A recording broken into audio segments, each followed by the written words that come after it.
Bonjour, bonjour tout le monde.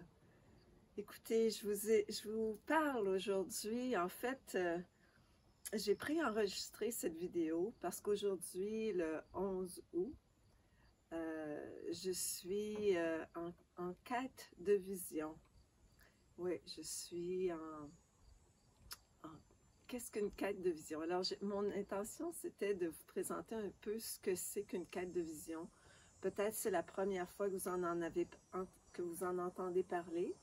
Peut-être que vous en avez juste une idée comme ça, abstraite. Euh, Peut-être que je devrais attendre de l'avoir vraiment vécu pour vous en parler, mais je vous promets de vous en reparler après mon expérience.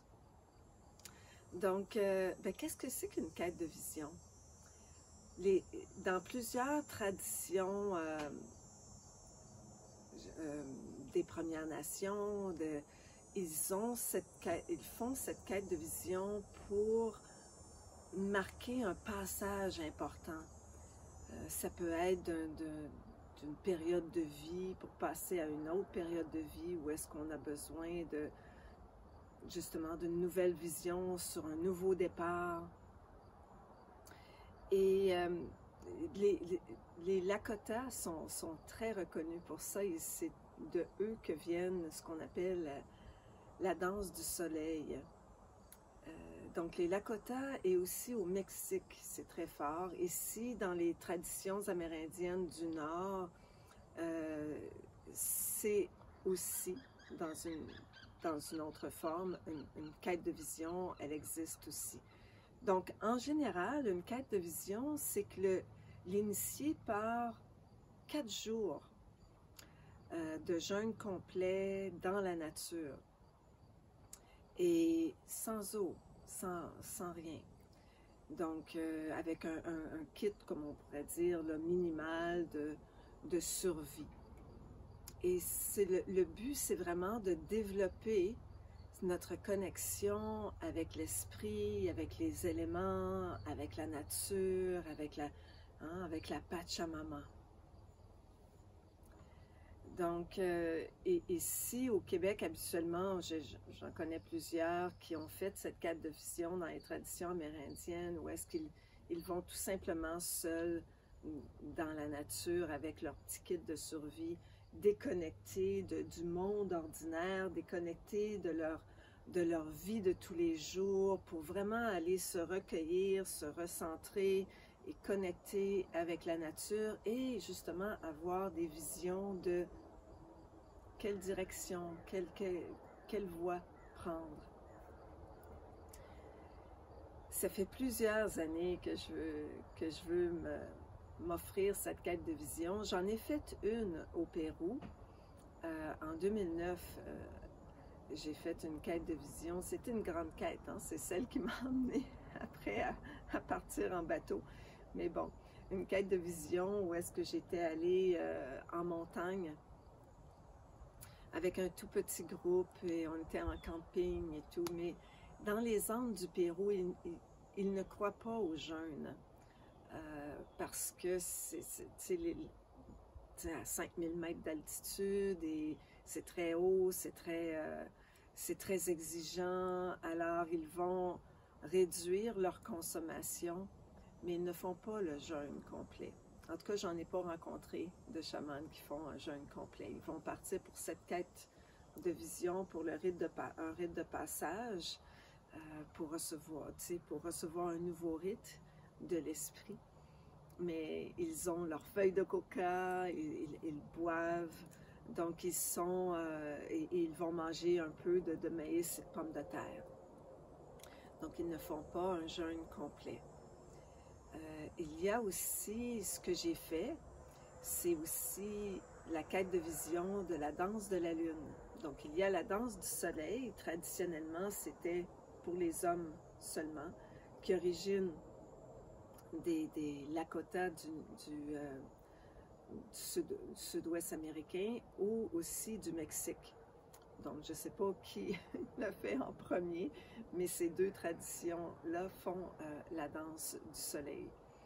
Et la danse du soleil, originalement, c'était seulement que pour les hommes qui dansent au soleil, donc qui dansent toute la journée et qui font des rituels de libération pour prouver, ben pas pour prouver, mais pour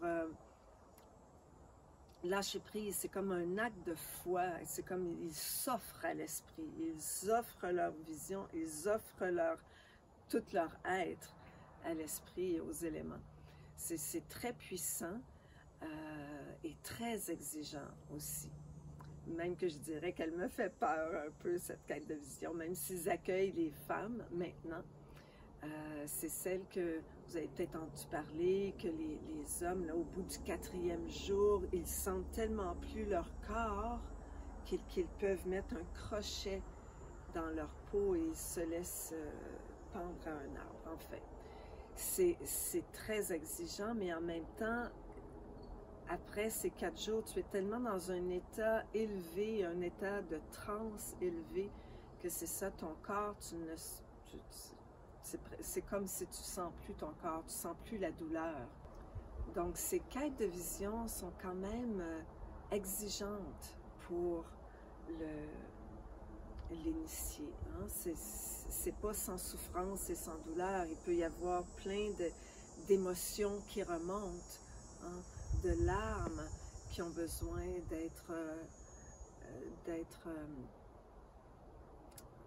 de retourner à la rivière, de larmes qui ont besoin de retourner à la rivière pour nettoyer notre vision, nettoyer notre cœur, nettoyer nos blessures. La danse de la lune, c'est pour les femmes seulement. C'est les femmes qui ressentent cet appel et lorsqu'elles vont faire la danse de la lune, elles dansent toute la nuit et dorment le jour. Mais le jour, tu dors très peu en fait, mais c'est comme si tu as des petites périodes de repos, mais c'est pas un jeûne complet. Tu vas manger une soupe de légumes en fin d'après-midi et des fruits le matin. Et tu peux boire de l'eau, tu peux boire comme tu veux, parce qu'on a quand même besoin de l'énergie pour danser la nuit à la lune. Et dans ces quêtes de vision, la danse du soleil, la danse de la lune, il y a aussi les huttes de sudation, qui sont un rituel, une cérémonie de guérison, de préparation à la danse et une cérémonie de libération, une cérémonie d'élévation avec les chants, les tambours, pour, encore une fois, pour faciliter notre guérison, notre libération, l'élévation de notre esprit, notre réceptivité à recevoir les messages, les signaux. Alors, ça fait plusieurs années que j'avais envie de faire une quête de vision avec un jeûne complet. Il y en a plusieurs qui s'offrent ici au Québec. Au rite de passage, ont une très bonne réputation pour faire des quêtes de vision, soit en Arizona, dans les canyons, ou ici au Québec, sur des îles. Alors chacun a son île et fait sa quête sur son île. Celle que j'ai choisi de faire pour moi cette année, c'est avec Maria Elena. Maria Elena que je vous ai présentée l'été dernier, à peu près à cette même époque en fait, sur le bord d'un lac, où est-ce qu'on vous a parlé de l'élément de l'eau. Donc je vous invite, si vous voulez aller voir là, dans les vidéos de mes Facebook Live, vous pouvez retourner voir celui de, justement, pour rencontrer Maria Elena. C'est une femme médecine, une sage-femme qui est aussi une très grande amie, quelqu'un en qui j'ai confiance, quelqu'un avec qui beaucoup de femmes ont cheminé. Elle est très bonne, et beaucoup d'hommes aussi, mais disons avec beaucoup de femmes ont cheminé avec elle pour retrouver leur puissance. Donc, j'ai confiance en Maria et elle m'a demandé de faire cette quête de vision. Lorsqu'elle m'en a parlé, moi, ça a dit oui immédiatement. C'est dans la tradition, Maria est beaucoup allée au Mexique, donc c'est la quête de vision, la danse de la lune, maintenant la danse de la lune duale qui aura lieu l'an prochain. Alors elle a beaucoup cheminé avec les grands-mères du Mexique et la quête de vision, donc c'est dans la tradition du Mexique qu'elle l'offre. Il y avait une autre grand-mère qui a quitté son corps maintenant, grand-mère Margarita, que j'ai côtoyée, que j'ai respectée. En fait, j'avais déjà approché grand-mère Margarita pour faire une quête de vision avec elle et elle ne l'avait pas senti. Elle m'avait tout simplement dit, « T'es alignée au Pérou, continue à cheminer avec eux. » Alors j'ai dit, « D'accord. » Elle dit, « T'as pas besoin de moi. » Mais c'est quand même resté en moi. J'ai ce besoin d'expérimenter la quête de vision dans sa forme la plus pure, la plus authentique, la plus traditionnelle, la plus près de la nature. Et je sentais que j'avais besoin, pour faire cette quête, d'être guidée par une femme. Alors, j'ai choisi Maria Elena, ou plutôt c'est elle qui m'a choisi, parce qu'elle aimerait que je sois une des aînées, grand-mère, supporteur pour la danse de la lune duale l'an prochain. Dans les traditions du Mexique, les quêtes de vision, que ce soit la danse de la lune ou une quête de vision traditionnelle, on nous demande un engagement de 4 ans. Alors, cette année, ce sera ma première année. Et pour les 4 prochaines années, en fait, pour les 4 prochaines années, parce qu'à compter de l'an prochain, je vais aussi donc m'engager avec la danse de la lune duale. Donc, c'est un engagement qu'on fait envers soi, envers l'esprit, envers la tradition, envers la Pachamama, c'est un engagement spirituel, c'est une quête spirituelle, une quête, et peut-être certains vont me dire, là, cette année, avec, j'ai lancé Reva, ça a été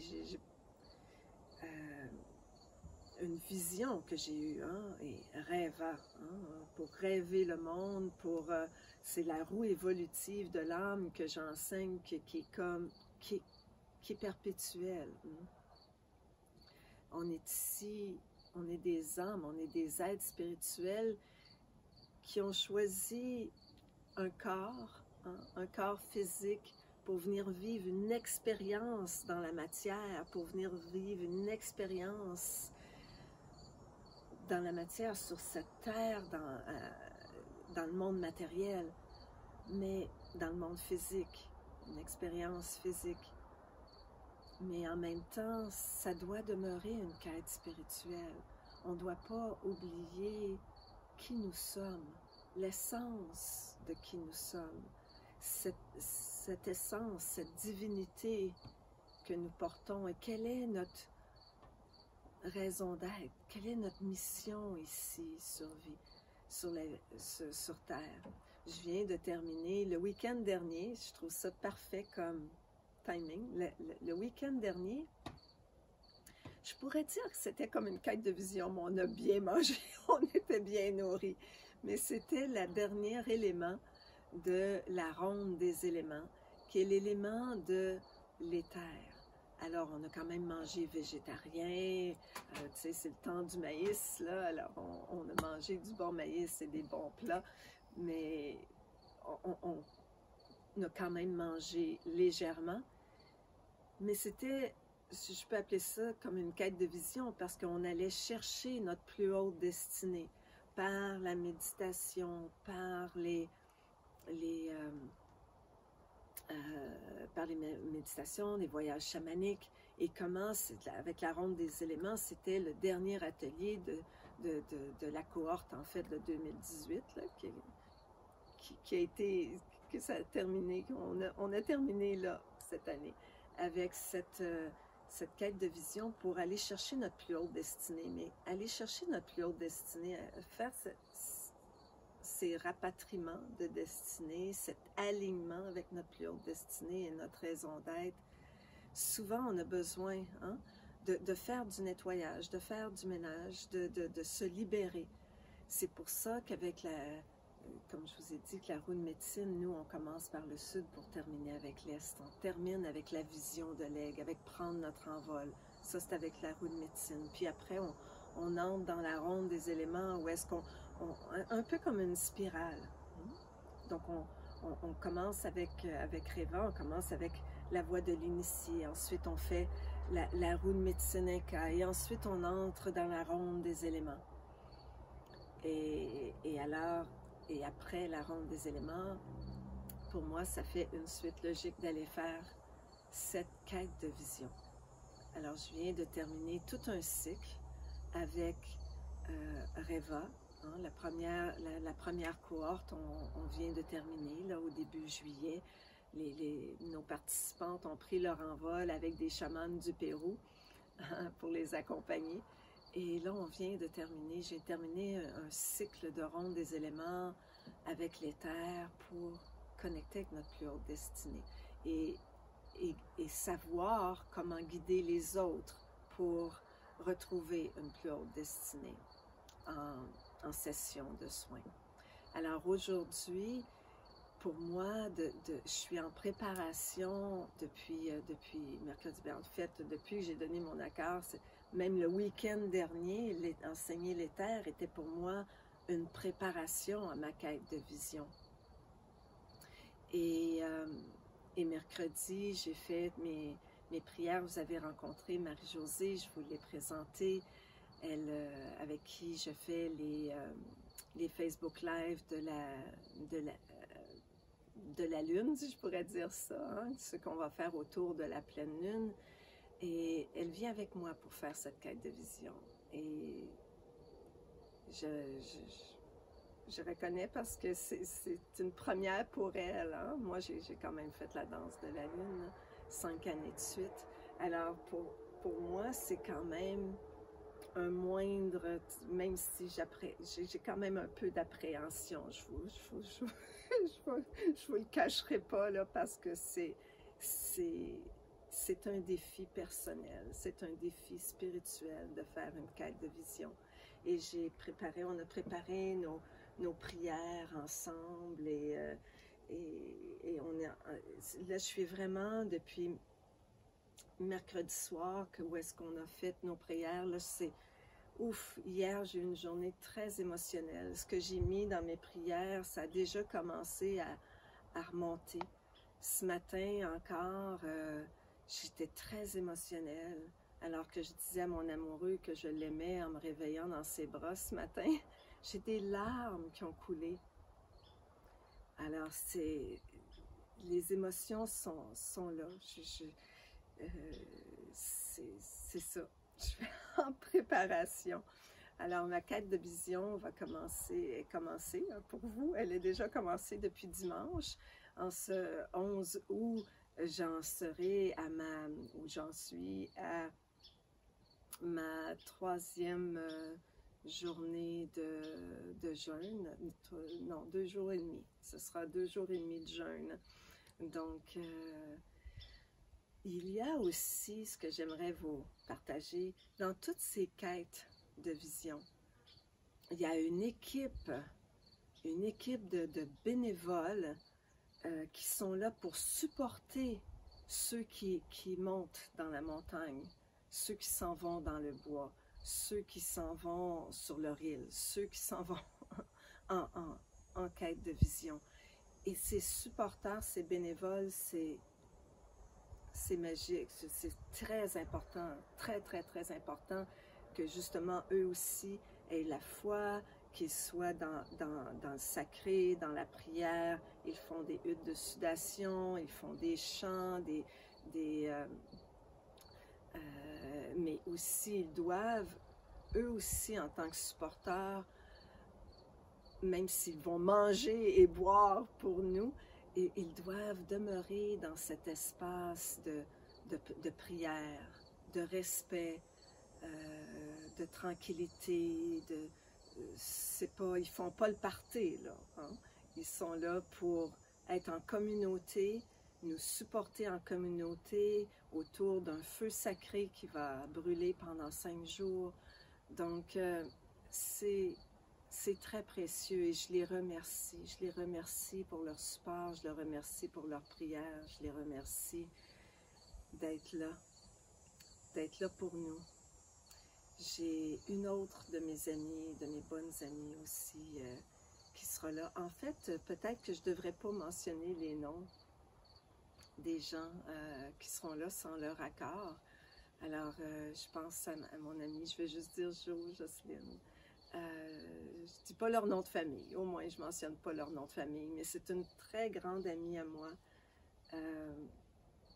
qui est venue au Pérou, avec moi je pense que c'était ça, en 2009 ou en 2011, en tout cas je me souviens plus de l'année, 2013, non, c'était après, on s'était rencontrés au voyage chamanique, pas au voyage, au festival chamanique en France.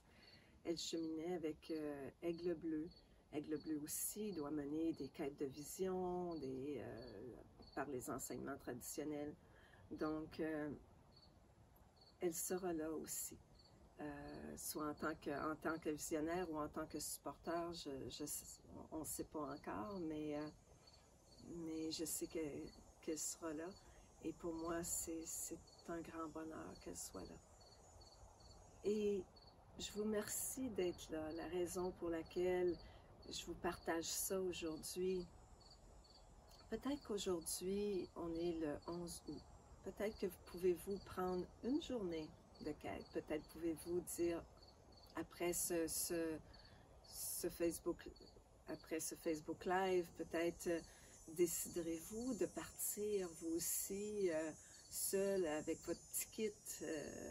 Mais je vous invite, si vous partez seul, à ne pas faire un jeûne à sec, hein, de ne pas faire un jeûne complet, de partir avec de l'eau, des fruits et très léger. Hein, mais peut-être d'aller dans la nature, aller en camping, faire un camping sauvage, comme on dit. Ma bonne collaboratrice, Josée, qui est impliquée avec Reva, qui est une femme qui, de cœur, on l'appelle notre maman jaguar, elle supporte nos initiés, elle est toujours là pour nous, elle a une écoute extraordinaire. Elle m'a partagé qu'hier, justement, elle est allée sur sa terre, en Outaouais, près de la rivière, et après l'atelier de l'éther qu'elle a fait le week-end passé, qu'elle a senti l'appel, elle aussi, à faire une quête de vision, de peut-être prendre un moment de 3 jours pour aller sur sa terre, de 3 ou 4 jours, avec un minimum de confort, pour aller en camping seul dans la nature, près d'un cours d'eau, pour aller chercher les messages et la vision. Donc, comme je vous dis, c'est pas nécessaire d'aller drastiquement avec les traditions anciennes. Mais si vous sentez l'appel aussi, vous pouvez, si c'est quelque chose qui vous appelle, qui vous dit oui intérieurement, ce serait peut-être pas cette année, mais peut-être que l'an prochain, je vais avoir ensemencé quelque chose en vous, puis que l'an prochain, vous allez dire, je sens l'appel. Mais laissez venir à vous cet appel. On dit quand l'étudiant est prêt, le maître vient à lui ou à elle. Donc, on lance l'intention, vous pouvez, comme j'ai dit, faire une mini-quête. Hein? C'est pas une mini-quête, mais je veux dire, ça va être une vraie quête quand même, mais dans la nature. Peut-être que vous en avez déjà fait. Et je vous invite, s'il vous plaît, même si je ne suis pas là en live pour voir vos messages, vos commentaires, laissez des témoignages. Si vous avez déjà fait des quêtes de vision, si vous avez déjà été comme ça dans la nature, 1, 2, 3, 4 jours, seul, et que vous avez eu des messages, écrivez-le ici. Hein? Écrivez-nous si... écrivez-nous vos prières. Hein? de support, parce que je le fais pas juste, c'est pas juste pour moi, hein, pour toutes ceux qui seront en quête de vision cette semaine. Là, comme je vous dis, on est proche de la fin de la quête de vision qui se termine et viennent nous rechercher, nous recueillir de notre espace de solitude. Le vendredi matin, nous redescendons de la montagne. Donc, c'est encore temps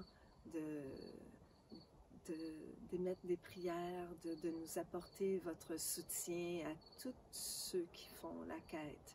Je vous ai nommé Jocelyne et Marie-Josée, et il y en a bien d'autres aussi que j'ai hâte de rencontrer, avec qui, il y en a sûrement que je connais déjà, mais là, je ne sais pas c'est qui. Mais donc, votre support, vos prières, nous offrir un verre d'eau, dites, je bois cette eau à ta santé, ou quelque chose comme ça, bénir l'eau et boire un verre d'eau. Si c'est juste ça, c'est un petit rituel de prière qui peut être très, très, très puissant pour nous. Vous savez que dans l'énergie, la prière rejoint, n'a pas de limite, n'a pas de frontières et est hors du temps et de l'espace. Donc, je vous remercie à l'avance et je vais terminer sur une note cocasse. Tiens, je vais vous amener avec moi dans le bois, d'accord? Vous ne me verrez pas, là, vous allez voir le bois autour de chez moi parce que j'ai préparé mon abri moustiquaire parce que je ne serai pas dans une tente, je vais être dans un abri moustiquaire et c'est comme comment dire, parce qu'il faut que j'ai l'impression d'être le plus dans la nature possible, donc c'est pour ça. Donc ce sera un abri moustiquaire et je vous réserve une surprise. C'était la surprise que j'ai eue en le déballant et en l'accrochant. Alors je vous dis à tout de suite. Je vous amène dans le bois avec moi. Alors je vous amène avec moi dans la nature, dans mon bois. Où est-ce que j'ai pratiqué hier? Je me suis dit, je vais faire mon installation pour voir ce que ça va donner.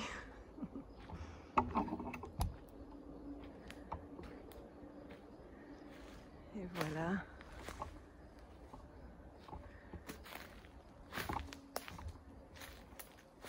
Et voilà. C'est un abri moustiquaire. Je ne sais pas si vous voyez ce que je vois. Un abri moustiquaire que j'ai acheté et quelle ne fut pas ma surprise en l'installant, qu'elle a la forme d'un chapeau de sorcière. Alors voilà, je vais faire ma quête de vision sous un chapeau de sorcière. Et je vous laisse avec cette note humoristique. C'est pour dire que on ne doit jamais se prendre au sérieux, n'est-ce pas? Alors je vais installer la caméra et je vais entrer sous mon chapeau de sorcière.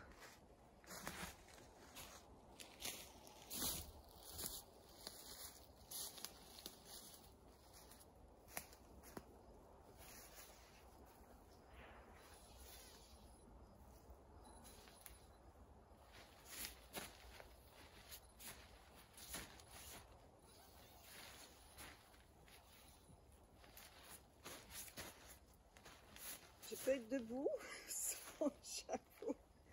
Je vais probablement l'installer avec des petites cordes, le faire tenir pour avoir de l'espace. Je vais trouver une façon. Mais assise. Voilà.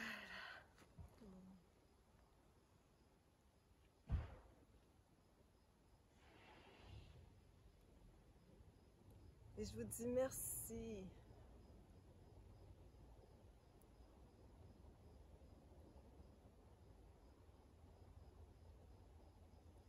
Et je vous dis merci, les amis. Merci, merci encore. Je vous aime. Respirons ensemble dans le cœur. Sur un compte de 5, on inspire.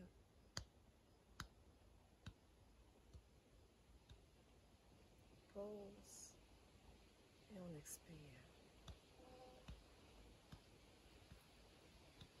Pause, on inspire. Pause et on expire.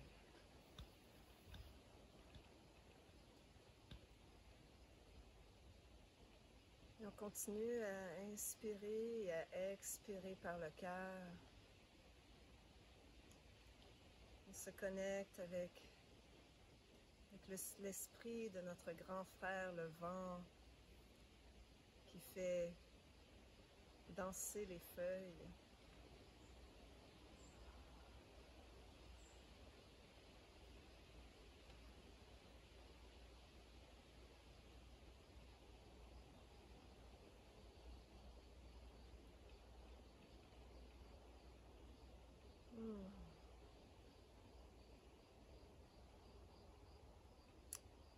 Et je vous dis à la semaine prochaine, mes amis. Au revoir.